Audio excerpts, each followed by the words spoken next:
SookyMMA is back for UFC Vegas 50, but as we review UFC 272, I thought let me hit a serious note for a second. That Kanye first episode is living rent-free in my head, so with the Biggie shirt on, the best hat ever made, and Jigga playing in the background, I thought, let me spit some fire for a second.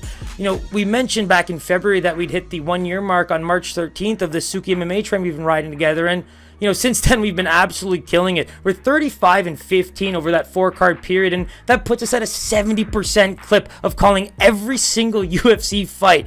So we are right now one of the best to do it. We've checked the third-party apps before, and MMA.tips is a great place to check. We are legitimately killing it. I don't have a Cash App. I don't have a Patreon. I'm not trying to be a capper at all. I'm just a guy who's dedicated a lot of his life to sports, and I'm just trying to make some money and have some fun together. So I really appreciate all the response I've gotten from the community, the people I've met. I mean, we're going to have some fun with this, so let's keep that train rolling. All right, now that that's out of the way, we can get right back to business. After starting 2022 off, pretty tough road there with the back-to-back sub-500 performances, we're hitting our stride again. We're 50-34 overall this year, but the big thing I want to talk about is the 5-2 Super Saiyan pick.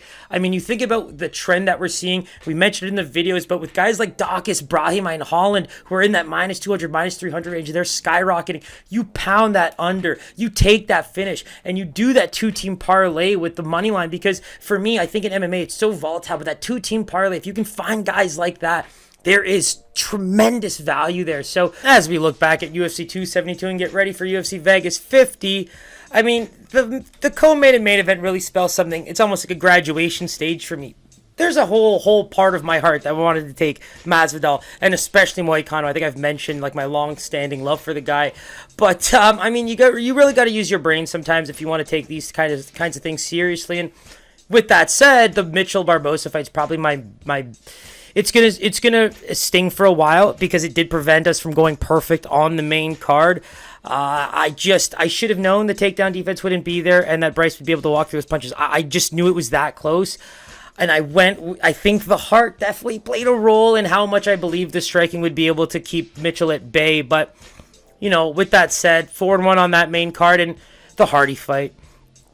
I got to be honest, man. Like, you really want to know, like, as they say, the tail of the tape of his UFC career is pretty much going to be, we need to get him the exposure on the main cards, but that also comes with the idea of fighting absolute monsters. So Hardy should have been on the prelims a lot longer than they were willing to do it. And like I said, when you get those positions on a card, it comes with a price. And you end up having to take on some serious animals. And I just think that that's going to be the story of his UFC career. It's just, you can kind of see the long-term potential for him to kind of be in that heavyweight division. He has the athleticism, and it's going to stick with him for a long time. But I just think that it's a huge hill to climb for someone at that age. And kudos to him for getting that experience. A lot of us won't be able to ever get that, even if we wanted to, and have the weirdness to think that. But looking at the prelims, I mean, I was really happy with how well we did there. Obvious that Turner's on another level. He's walking into these lightweight fights at like 180, he says. He cuts a lot of weight for it, and he's looked good doing it recently. And the Rodriguez fight. So Spivak and Rodriguez were probably my next two picks for the Super Saiyan. And, we could have gained a little bit more value there, but at the same time, you want to get that sub. You want to get that, you want to get that finish. You want to get those under. It's just, I'm really enjoying that side of a Super Saiyan pick if we can ever find it again. But, this was considered a close fight. I just think Marina's ability to stand is something, to marvel and really enjoy. And then we get, classic Negumriano and Zuchukwu type of fight there. I don't even really want to break it down much. I think we could have maybe stolen another win there if we wanted, but unfortunately that's just how the cookie crumbles. But the big one, Moroz and Agapova, I mean, that was one where we knew there was such good recent, bad blood. Let's call it bad blood.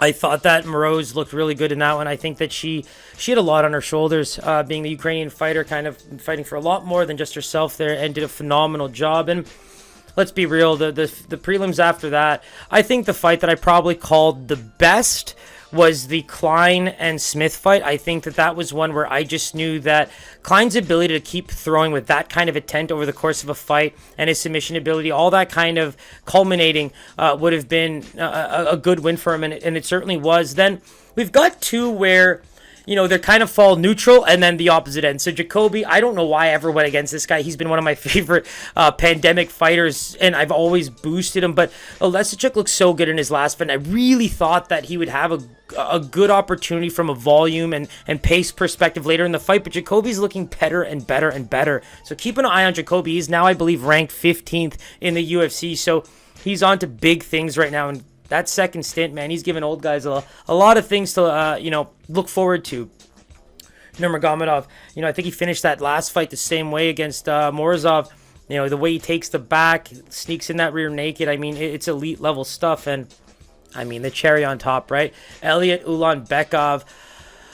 I said it in the video, man. Elliot's going to always be that underrated guy who has a chance against pretty much anybody. It's just a style, right? He gave the greatest flyweight of all time, arguably DJ, a tough run. It was a good fight, and I think that was one where you just knew at 125, Tim Elliott's going to be one of those long-term gatekeepers in the UFC that's probably going to be able to steal wins here and there that keeps him there forever. So, incredibly fun card in my opinion. I really enjoyed the end of it, but we're really starting to hit it. And the big thing for me is, like, if you want to keep track and enjoy the fights with me too, I'm on Instagram, like stories and stuff. I'm really enjoying that side of things. So hop on there. There's a lot of guys that I kind of DM with nowadays as the fights kind of get rolling. So as always, fights will be up every Wednesday. We break them down by the fight.